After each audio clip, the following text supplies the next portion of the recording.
Hi, everyone. My name is Carson Weitnauer, and I serve as the Executive Director for Uncommon Pursuit. And today's topic is how do Muslims see Jesus? And this is a critical topic. About 2 billion people in the world identify as Muslim, making them about 25% of the global population. Now, the numbers are different where I live in the United States. Only about 1% of the population here identifies as Muslim, but that's still around 3.5 million people. And I think it's safe to say if you're watching this video, you feel a personal connection to the topic. For me and for Christians in general who'd like to have really strong friendships with Muslims, the kind that can handle honest conversation and real disagreement, I think it's a matter of basic respect to have an idea of where our friends are coming from. And so I'm really excited to welcome my friend, Dr. Richard Shumack, to the program. He is the author of Jesus Through Muslim Eyes, and he's going to help us develop a much better understanding of this topic. So Richard, welcome to the program. If you would please tell us about your credentials to address this topic, but also if you would just share some stories and experiences you have of walking through these conversations with Muslim friends. We'd love to hear from you. Well, thank you for having me, Carson. Really great to see you. We've been friends for a while, so I'm very pleased to be part of this conversation. My background, just very briefly, my background was living and working in a Muslim community in Australia for many years, and largely from the Horn of Africa, actually. So people from Somalia, Ethiopia, Eritrean. They're a particularly conservative Islamic. The school of Islam that they were part of was very conservative,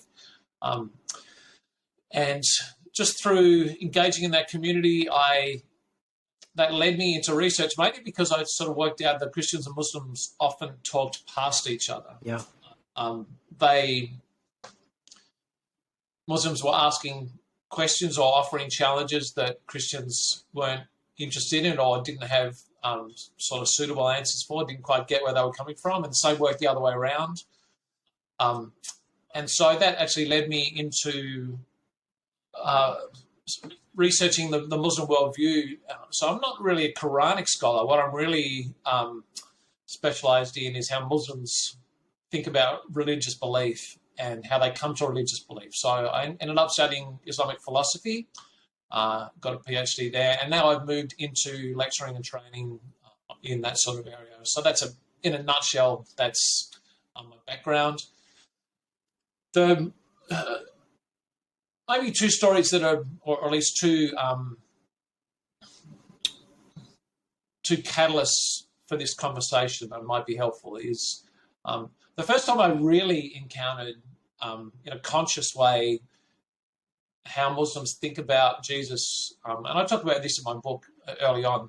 I was outside a gym where there was indoor soccer played, and we were part of a youth program there, and this young guy, early 20s, he was wearing a T-shirt, Muslim guy wearing a T-shirt. On the front it said, "I love Jesus," and then on the back it said, "Because I am a Muslim and Jesus was too."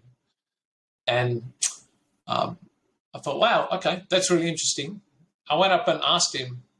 His name was Abdi. It doesn't give away too much. Most of them were named Abdi, short for servant of, and then they had lots of other sort of second names. But I said, "Oh, that's great. What do you love about Jesus, Abdi?" And he just said, "Well, it's a free T-shirt from the mosque, actually." Now, that's a funny story, but it's actually quite instructive because Muslims, or Islam, if you like, embraces Jesus as a prophet. And Jesus is in the Quran. He's actually in the Quran roughly 25 times. He's more present in the Quran than Muhammad. But it says very little about him. Almost nothing that he says gives you very little of his life. They're sort of in-passing references. And for the average Muslim, that's what you have. Here's this figure, we're told he's a prophet, we're told we should love him because he's a prophet, we should love all prophets.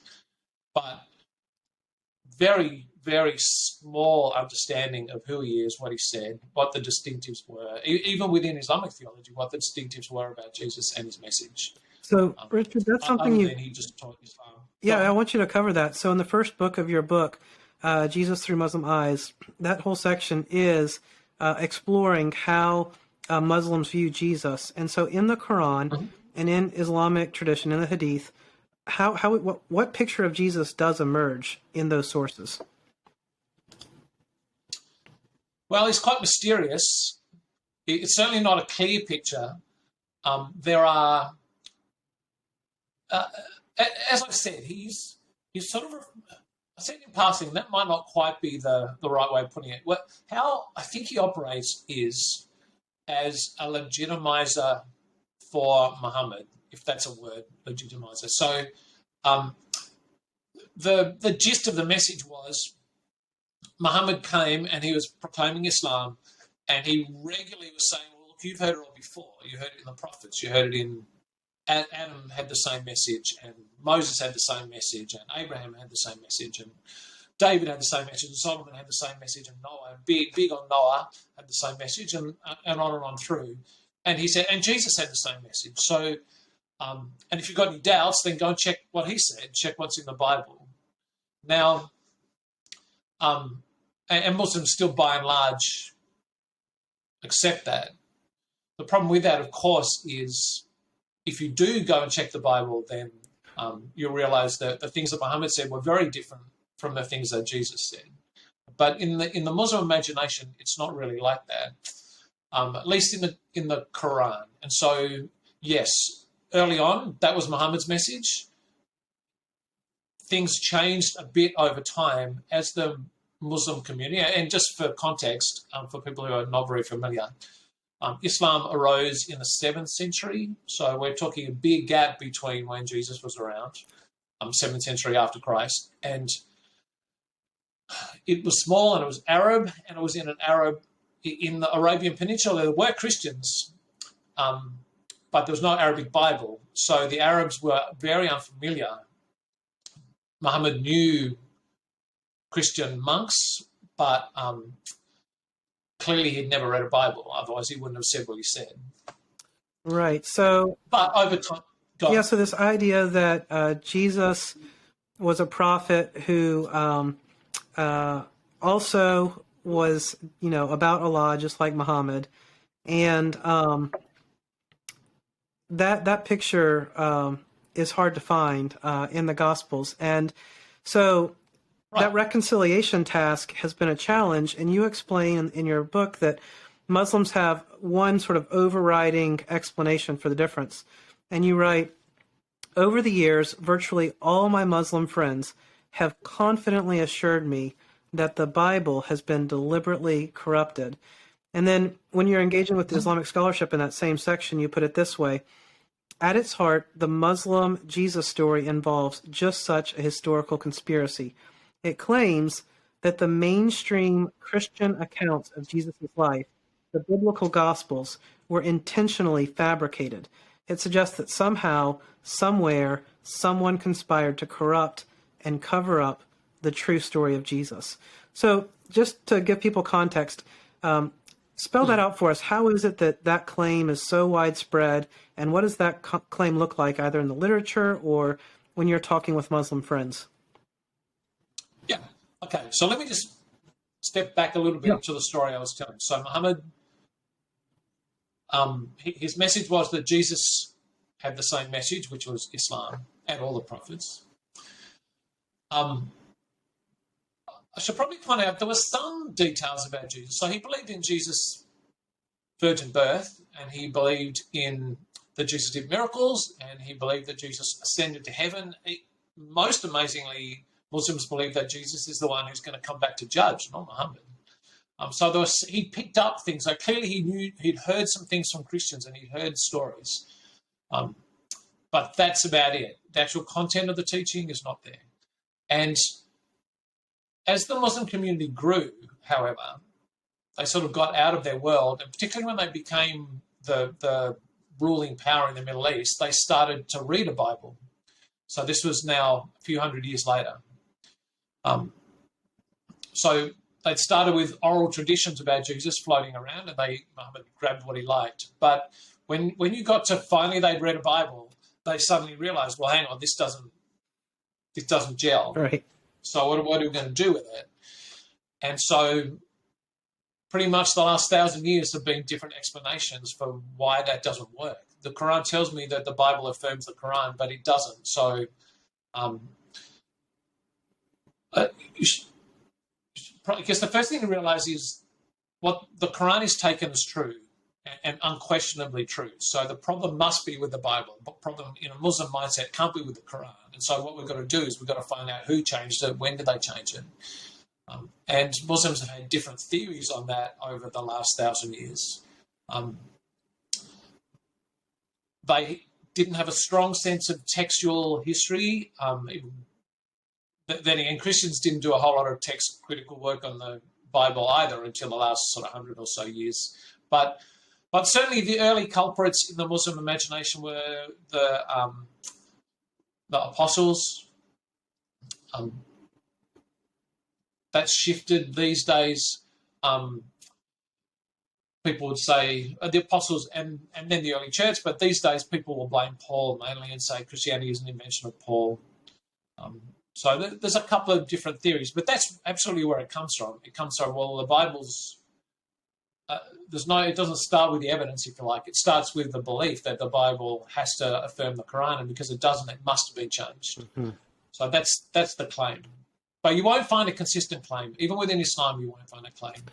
There are a few other sort of, like the stories, it's a bit of a winding story. There's a thing called the Gospel of Barnabas, which is a Muslim forgery, and they'll say, well, that's the true, it was from like the 15th century. They'll say that's the true gospel.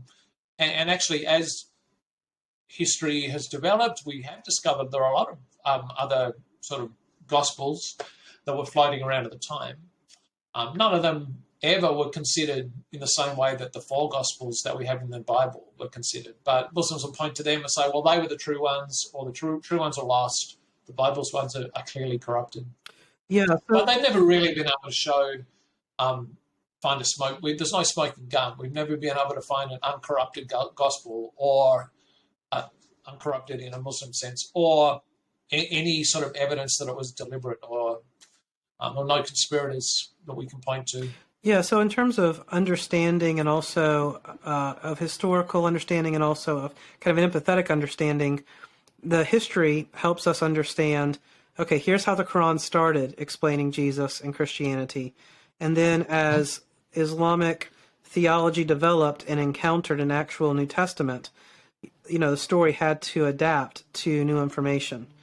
And so that's one part of this. But the other part that I think we really need to highlight is that the starting point in our conversation is the Quran is God's word, full stop, don't question it. This is the truth. And that is a very common mindset in which we're going to begin this conversation. Oh, yeah.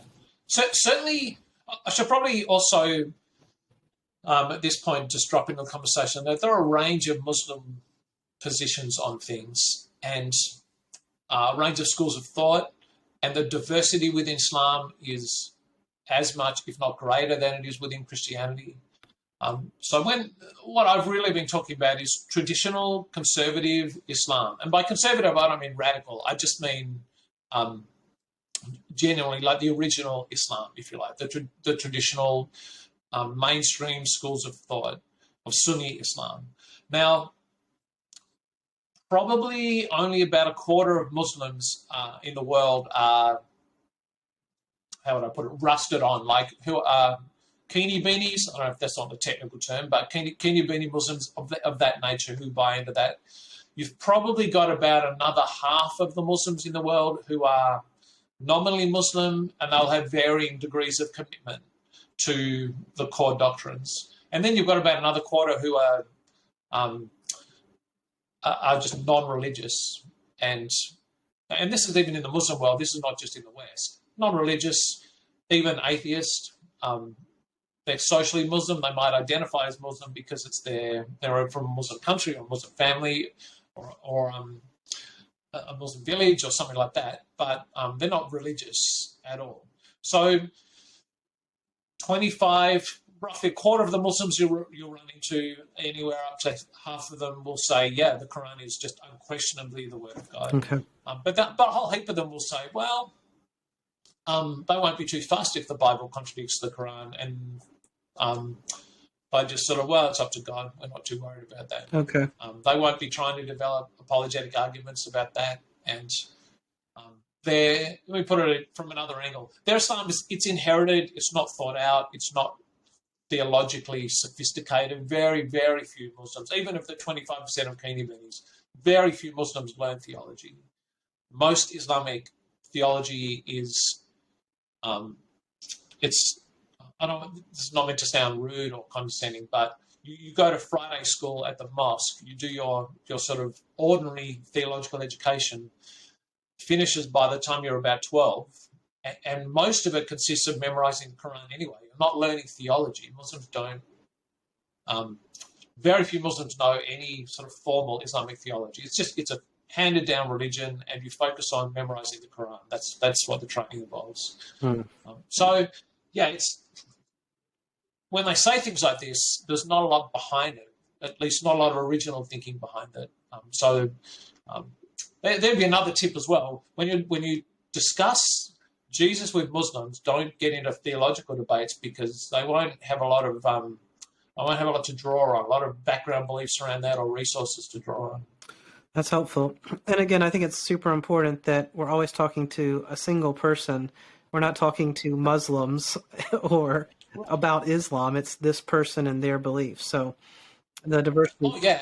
And the other thing that there's a whole nother thread to the story of the Muslim Jesus that we haven't touched on here yet. And that is that amongst the, for lack of a better word, liberal Muslims over the centuries, there was, so the conservatives, as the more they realized what the Bible, Jesus of the Bible was, they said, no, that's corrupted. But there were many, many Muslims who discovered the Jesus of the Bible and were very attracted to him. And they were attracted to him not so much as a Messiah or the Word of God, but as a model of what it was to be a good religious person. They loved, and this is very Islamic too, they loved the idea that he was unmarried, that he was nomadic, that he wasn't clinging tightly to the world, but he went and served and preached, and that sort of ascetic lifestyle was very admirable. And so that sort of tradition that grew up, and there's a whole literature genre around it too, the Qisas al-Anbiya, which is the sort of sayings of the prophets, if you like. It was a devotional type of literature, and most of the material in that to do with Jesus, it almost directly came out of the Bible. They loved his teaching, and there was a familiarity around some of the things that Jesus taught. Now, it was often the edge was taken off it, and they didn't certainly weren't highlighting his comments about going to the cross or being a ransom for sin or those sort of things. But there were many, many of the sort of true biblical sayings ended up in the imagination of certainly the more liberal Muslims. Now, on that, and again, just to your point, you just need to know who you're talking to. You talk to individuals. It's not a monolith. Even within Islam, there's a range of thinking. And so what you need to do is, the question isn't what does Islam teach about Jesus?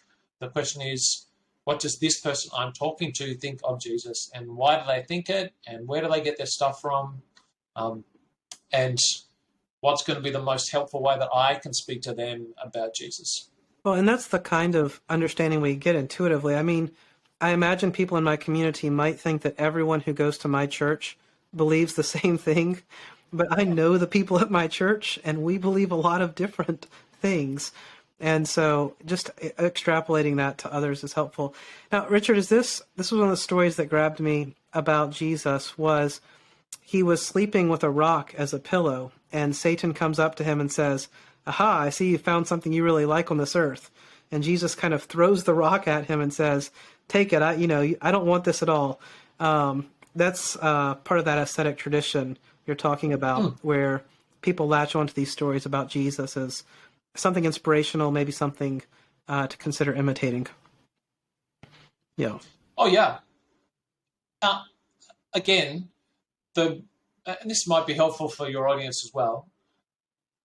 The sort of ideal model of what a religious person looks like is, in traditional Islam, it's fairly similar to how the Pharisees thought about things. So you dress religiously, your faith is austere and serious, and you keep the rules, and you spend lots of time praying and lots of time in the mosque, and not much time watching movies or television or playing golf. And so, but you don't play golf either, Richard. Not well, but the idea of someone who would live a monk-like existence is very, very admirable for the ordinary Muslim. So let's come back to a widespread belief that the Gospels and the New Testament are corrupted. If we're in a conversation and that's suggested to us, what's a helpful, historical, evidence-based, kind of reasonable answer to kind of challenge the thinking that the New Testament is a corrupted document?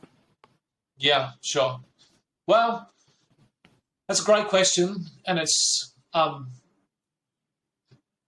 one of the 2 or 3 things that you'll encounter, as you mentioned earlier. You'll encounter it nearly every time.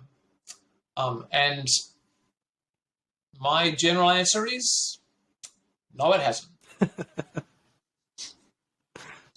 Now, even though you frame the question, I would reframe it when I'm speaking to Muslims. So you use the term evidence-based. That's a Western way of thinking, and it leads to conversations about text critical research and historicity and reliability.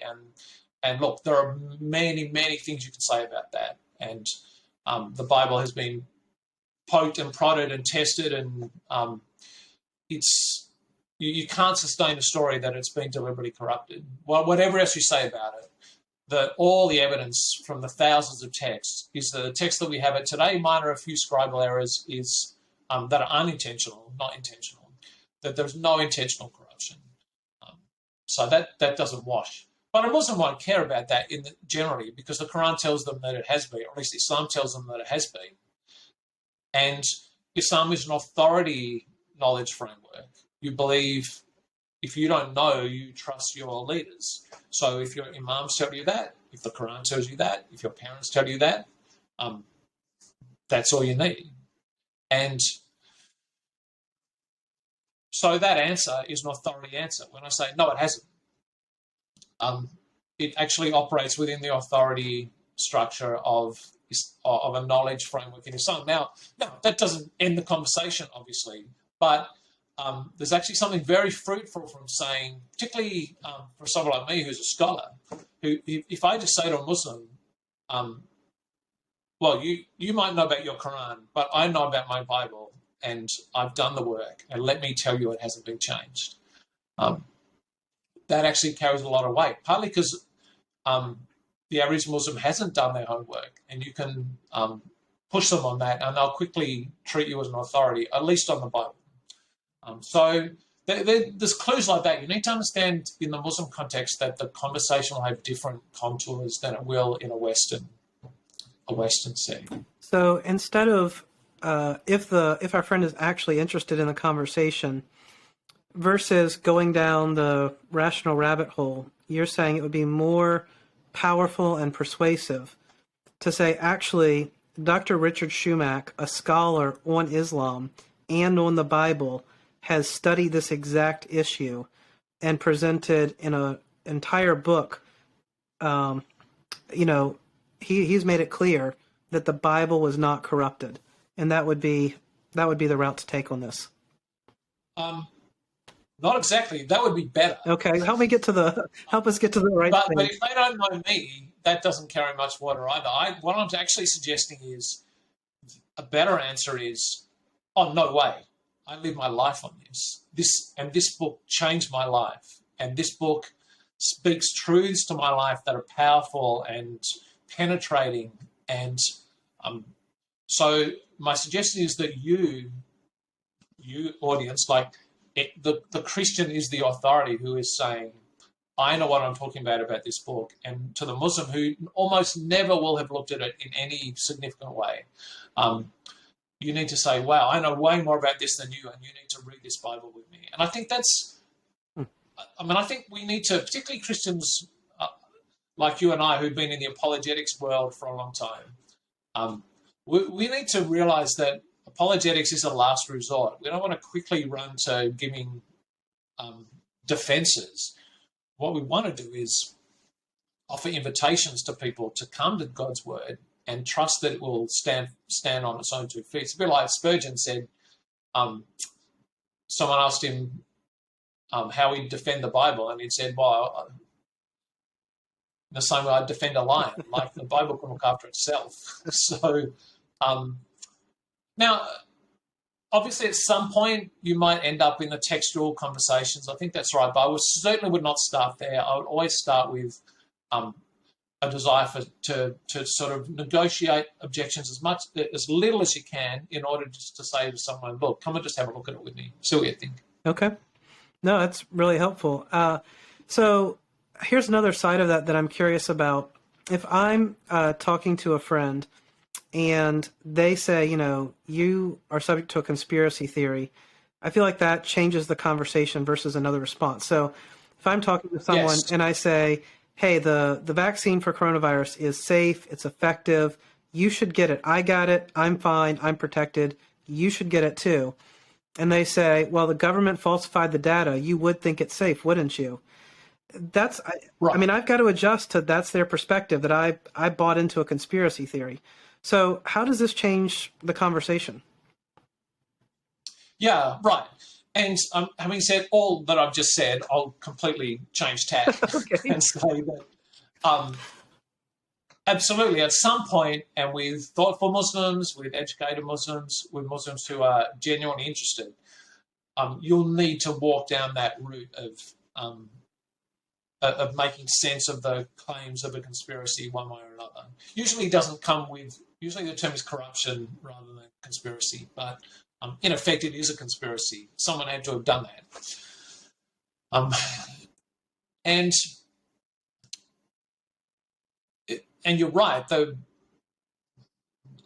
interesting question is, the challenging question is, how, if someone does believe in a conspiracy, particularly one that can plainly be shown to be a conspiracy, how do you change their minds? Because one of the hallmark of a conspiracy, the features of a conspiracy, is that they do have answers for everything. It's a closed system that doesn't require evidence, and it's immune to those sort of evidence usually.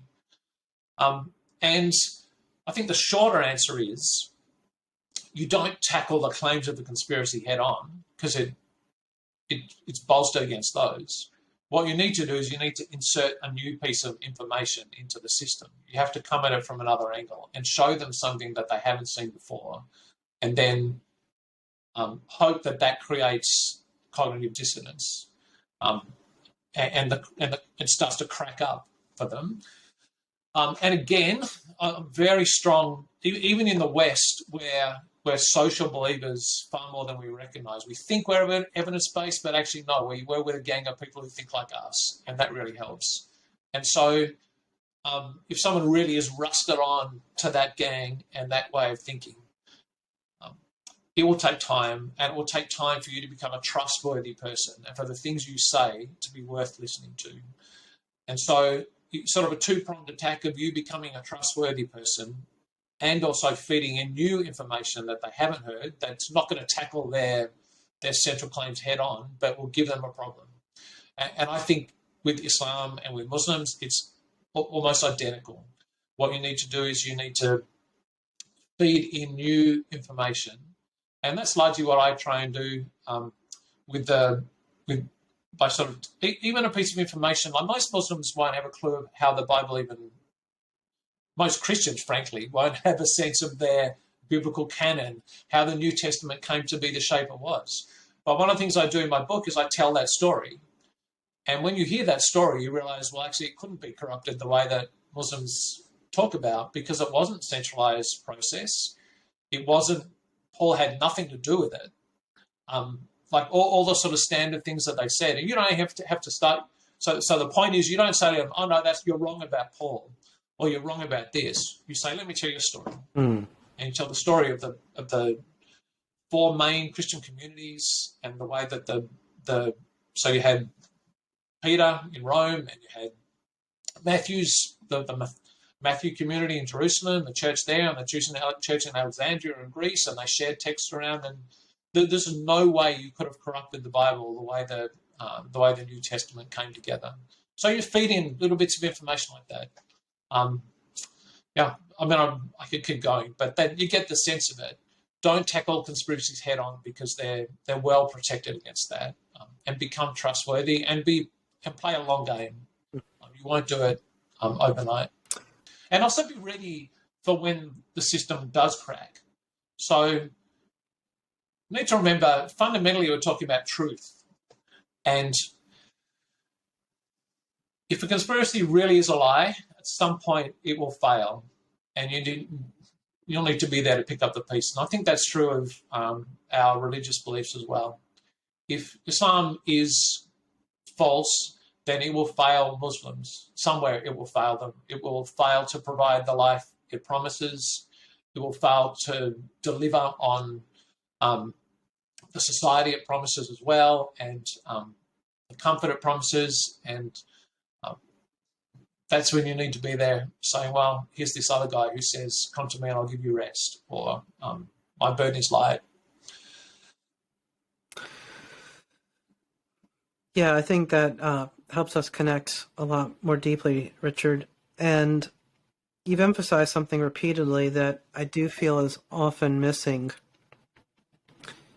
which is, one angle on this is you're wrong and I'm right, and I'd like to show that to you, which is a very unproductive framing for a conversation on any topic. Unless you're married, then it's a good framing. But I think the framing you've introduced is a question of self-reflection, which is Jesus the Lord of my life? And can people see that in how I live? Can I testify to that with sincerity and conviction that I'm reading his words and putting them into practice, and that's who I am and how I live? And so if it comes down to the reliability and the authority and the power of God's word, I've got a story from this morning. That's who I am. It just comes out of me. And if that's not our identity and our way of life, then we do have a pretty superficial basis for any conversation about trusting Jesus. Yeah, and it's even weightier than that. So I talked before about the Muslim knowledge framework. It's traditional, and in traditional societies, the elders are the ones who know things. You'll go against your own intuitions in a traditional society. They know better. I mean, arranged marriage is a classic example. In the West, we know better. We know what we like. We'll marry who we want.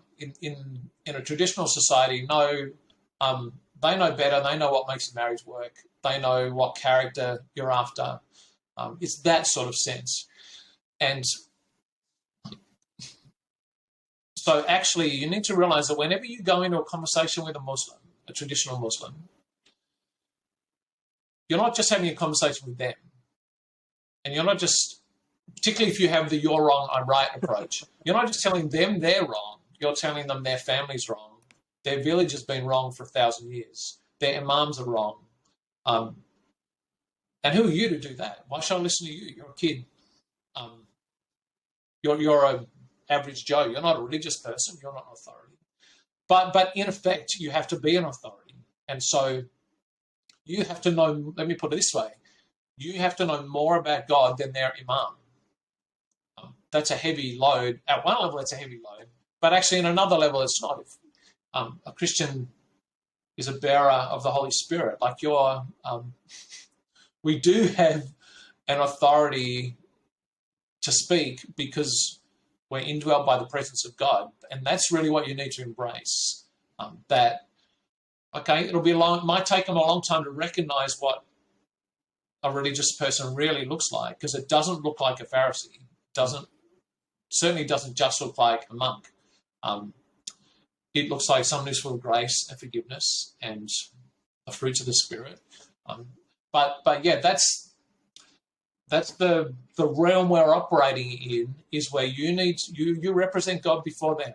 And as you say, if that's not visible and tangible for people, then your words won't carry anything. I think that anyone who's listening to this is asking themselves some serious self-examination questions. I might feel comfortable talking to my Muslim friend, but if they bring me to their imam, am I ready for that conversation? And perhaps that is a gracious reminder to take things seriously. Yeah, and again, I'm not suggesting that everyone needs to be a theological expert. Yeah. But you just need to realize that, at least maybe a better word is a doctrinal expert. I'm not suggesting that you should be know all your Christian doctrines and be able to answer all the challenges. But you do need to be able to say, well, okay, I don't know that, but this I know, and I know it deeply and profoundly. But my favourite, are you allowed to have a favourite story in the Gospels? I don't know. Certainly, it pretty much is my favourite story, is in John's Gospel as the man born blind. I think it's this brilliant apologetic story where here's this guy who, in the same way as a Muslim context, and by the way, if you want to understand how to speak to Muslims, just read the Gospels. Jesus is speaking to the same sort of mindset all the time when he speaks to Pharisees and the Sadducees and the teachers of the law. They have this man born blind, big social, everything is socially loaded in that conversation. You've got the religious authorities, you've got his family who are scared stiff of the social consequences of being cast out of the community or cast out of the synagogue, and they're too scared to say anything. And here's this guy who knows nothing. He knows almost nothing of Jesus. And it's a really funny story. The plays on the situation are very clever, but the highlight, the brilliant moment is when he just says, look, I don't know about that. I can't answer any of your questions, but this I know. I was blind and now I see. And do you want to follow him? It's lovely, lovely moment. And then they throw him out. And I think it's that sort of sense where, yeah, I don't know all the answers about everything. And maybe your imam, in a social setting where he has that authority, we might get thrown out. But his truths, the truths that I know, and the trump card, if you like, that we have as Christians is our claim is not that we know better doctrine, although I think that's true. Our claim is, I know God personally. No Muslim will ever make that claim. And so that claim is just inherently more authoritative about knowledge of God because it's personal. I want to take this... You know me. Your audience may have read my book and they can say, oh, yeah, I know that guy, or at least I know who that guy is and I know some things he said. But nothing they say will carry anything like the authority of you saying, oh, yeah, we've eaten burgers in San Diego. I've known that guy for years. He's met my family. Like, instant authority. Even if that other person's known about me for 20 years and you've only known me for a year, you have more authority because it's personal. And so in that sense, Christians should never lack confidence that they're more of an authority on knowledge of God because of the very nature of what it is to be a Christian. So I'd like to ask another question related to this, which is, within the authority structure of the local mosque, my understanding is very tight community. People might be there often, during Ramadan, every night. I mean, it's a lot of hospitality, generosity, sharing, deep connections between families, and just a rich history together. Yeah. And we bring our friend to our local church, the authority of our community, to be a community that shows the kingdom of God. This is a community of love that resembles a triune God. This is a community of holiness and integrity like you've never seen before. That may be another place where we need to ask ourselves, what kind of authority does our community have to testify about God compared to their community. Yep, absolutely. And this is cultural, I think, more than theological. But I think you are right that it's a, I don't want to use the word competition sort of flippantly, but it is a competition between communities in the Muslim imagination. And they will look at the tight-knit community. Now, a lot of this is cultural. It's not necessarily Islamic or Christian, for that matter. A Western church is far less communal than an Eastern church, and certainly than a mosque. And that's a real thing. Christians... So let me give you a sort of a real example. One of the things I had to learn to work with Africans, and man, you'll know this, you're married to African. I had to learn that a meeting for coffee in my community, there's 3 hours. You just have to wipe that away because you have to make the coffee. When I say make the coffee, you roast the beans and you cool the beans, and you grind the beans and you brew the beans, and you have at least 2 rounds of doing that, and you're not allowed to do anything but small talk until you've finished the first coffee. It's only when you're on the second coffee that you can actually start to have a proper conversation. Now, that has a very different view of time to the average American. And Grande, extra hot stat. Right, and we're a bit more easygoing in Australia, but even in Australia, a coffee's an hour, not 3 hours. Now, that's a purely cultural thing, but you need to understand that if you, as you say, when making claims that this community is the family of God, this community wants to welcome you in to that family. But for the average Muslim, they're thinking, oh, wow, you don't treat each other like family at all. So it's a big challenge. And not only that, for many Muslims who are from a very conservative background, and absolutely if they're from like a radical Islamic background, if they come to faith in Christ, there's a very good chance that they'll certainly lose their mosque community as their prime religious community, but more than that, they could be kicked out of their family, kicked out of their wider community. They will be needing a family. When they say, will you take me in, they're not saying, can I come to church 2 hours on a Sunday and join a Bible study group midweek, and maybe an early morning prayer meeting. That's not what they're asking. They're asking, will you be my family? Can I live with you? Can I...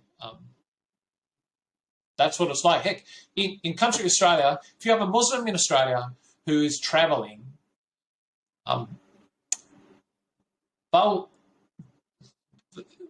don't really have phone books anymore, but in the olden days when we had phone books, they would get to a small town and they would look down the list and they would find something that just said Abdullah or Muhammad's surname, and they'd knock on the door. I'm here.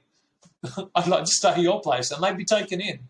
That's the sort of mindset, and that's just a holiday, and that's just without there being any sort of loading. But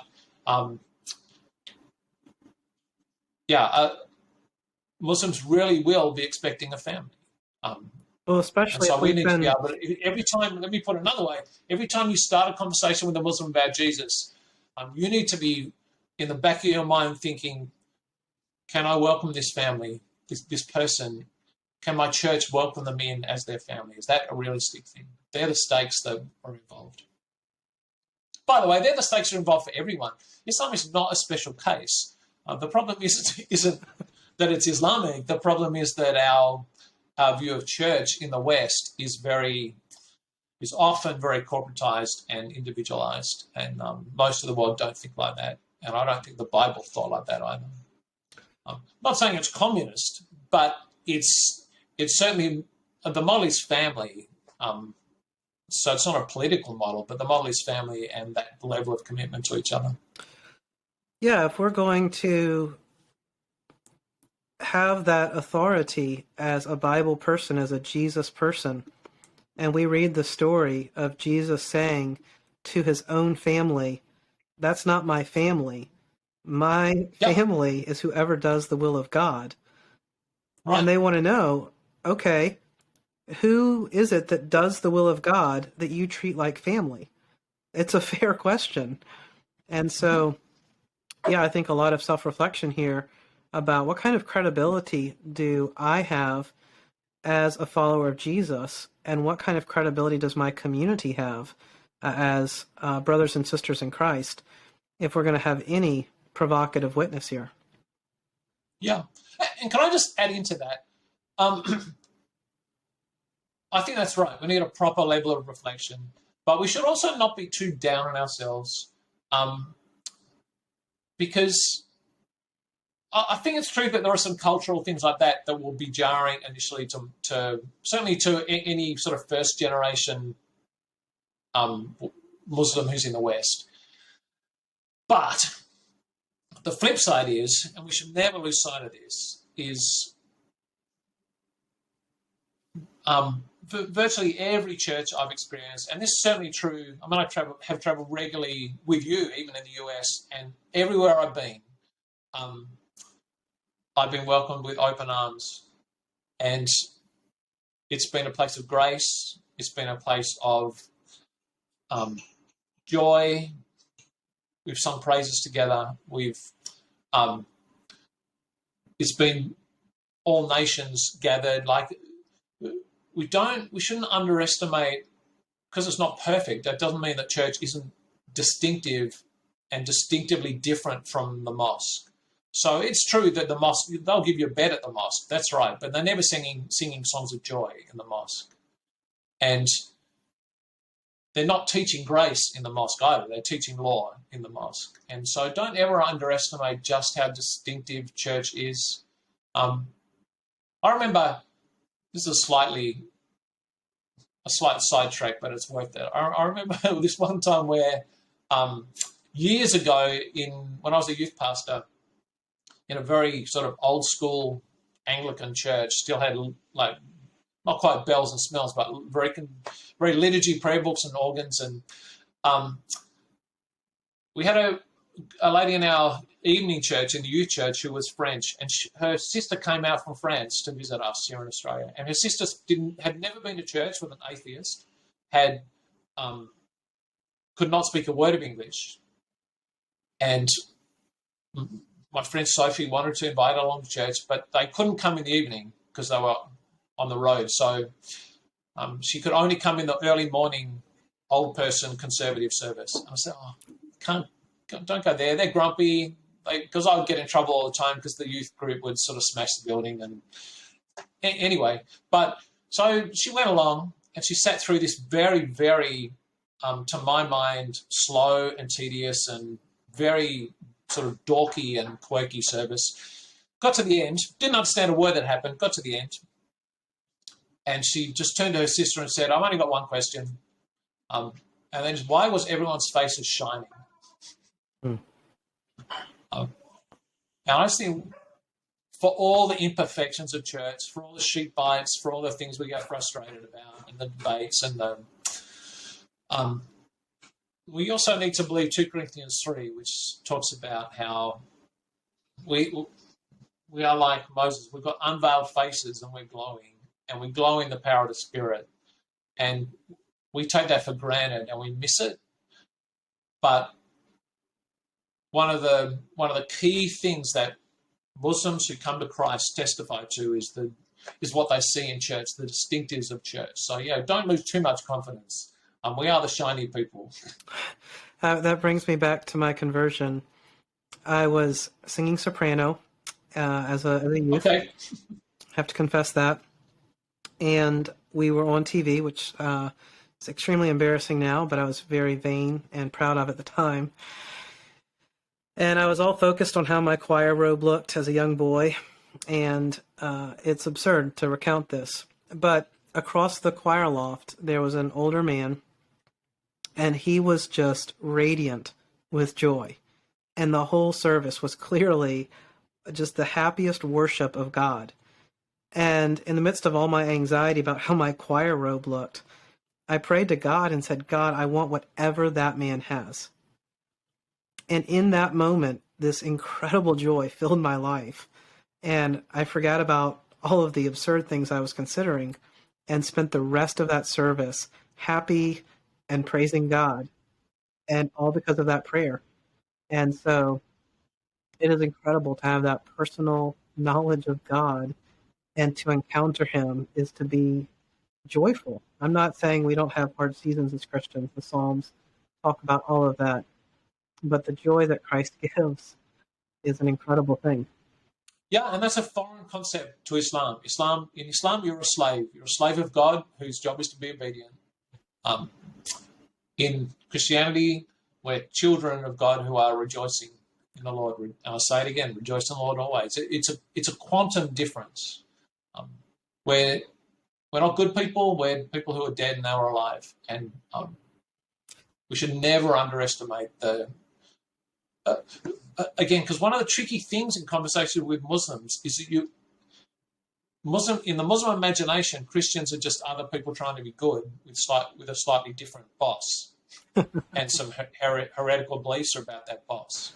But and the conversation so often devolves down to goodies, baddies, law, obedience.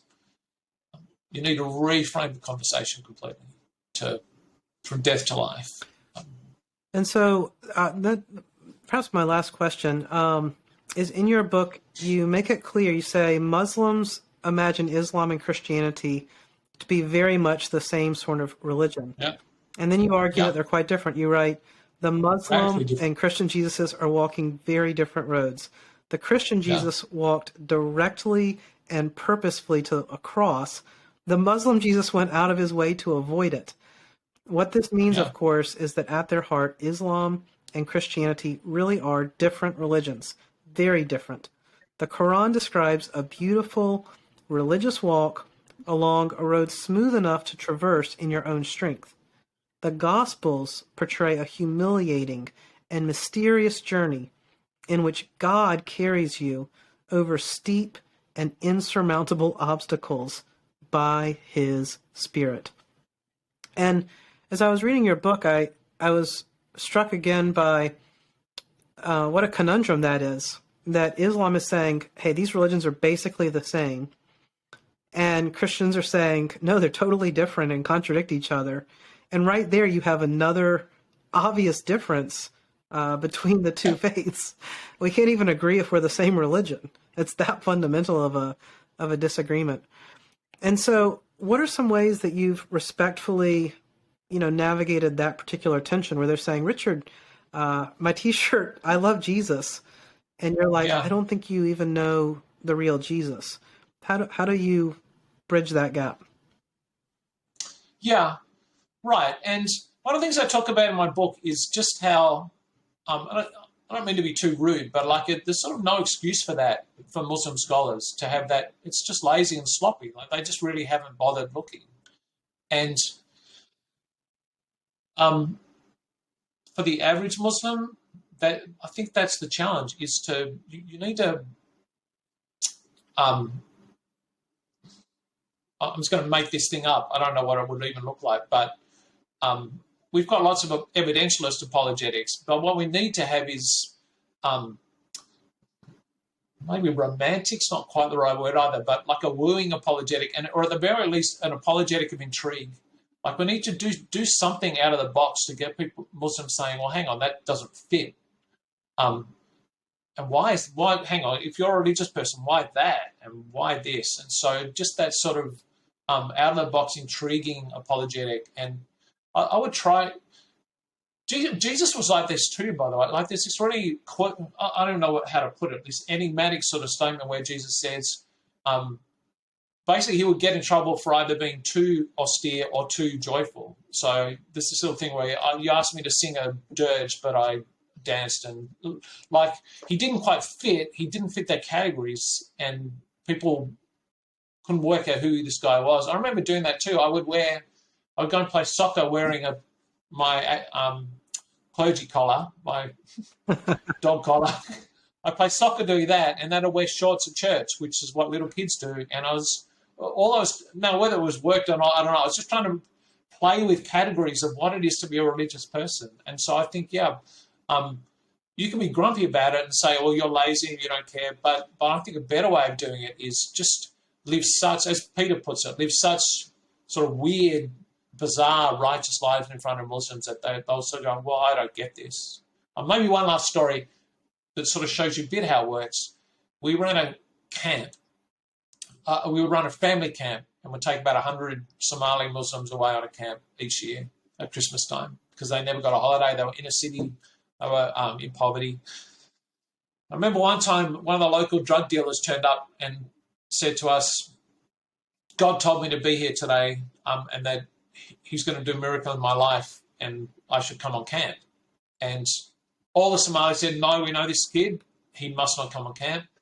All the other leaders said, "No, he must not come on camp." But I said, well, if God told him, and I believe in miracles, so let's give it a crack. And I was completely wrong. So after 3 days, I remember it was 2 a.m. when me and another one of our leaders, we were driving him back, and we stopped on the freeway and he was vomiting from his withdrawals. And at one level, it was a disaster. But I remember we got back to camp the next day, and the Muslims were saying, "You're idiots. We told you. But you are the most weird, amazing idiots we've ever seen. We cannot believe how you love that kid. And you're praying with him and you're caring for him. And why on earth were you doing that? We don't get it." And I think there's something in a nutshell there of what I'm talking about, where that's an apologetic of intrigue and weirdness. And we need to be like that, where it just changes the conversation and we show them our difference by being a radically gracious community and living that out in front of people. So, apologetic intrigue. Yeah, I remember you're bringing me back to the summer I spent in Tajikistan, and 4 Americans were living with, we had 4 Tajik men living with us, and we decided to do all the housekeeping with a happy heart. And so we are racing to wash the dishes and do the laundry and sweep the floors and sweep the outside. And at first they were like, "This is great." And then the Muslims started to try and compete with us to outserve us. And that was fine. And we just were laughing and joking and having a lot of fun serving each other. And I don't know of any spiritual change that made in them, but just having a great time serving them and serving each other, I felt was something for them to think about and wonder, who are these weird Americans who came to Tajikistan and were happy to wash the dishes and sweep the floor? Yeah, right. And it will take a while for grace to compute, I think. But that's the challenge. It's not just that our doctrine is different, but the whole character of our faith is different. The character of what it is to live it out is different. Yeah. Well, Richard, your book was very interesting. It covers a lot of ground. I think it would help anyone who's in these conversations to have a few points to go to and have a sure footing. And as you've brought us back to time and time again, one easy thing we can all do, one hard thing, one impossible thing we can all do from this conversation is ask ourselves, is my life transformed by Jesus? Is my life spirit-filled? Is my life showing the security of being God's son or daughter? And that in itself will be beautiful, whether we're talking to an atheist or an agnostic or a Muslim. It's a good way to live, period. We think it's the true way to live. So I will put a link to your book in the video description for anyone who wants to pick that up. And if you've watched this far, you might have some follow-on questions. And the Uncommon Pursuit community is a great place to come and join. It's an international community. It's a place where we're all listening and learning from one another. And you can find that at uncommonpursuit.net. If you don't want to join yet, you just want to sit back and watch some more events, you can go ahead and register for those at the website too. Richard, again, my friend, it's great to see you. I have been humbled to learn from you again today, and really grateful for the work you're doing. And to everyone who's watching, thank you for giving us your time. It's very valuable. I hope you feel we've been a great steward of it. We hope to see you again soon.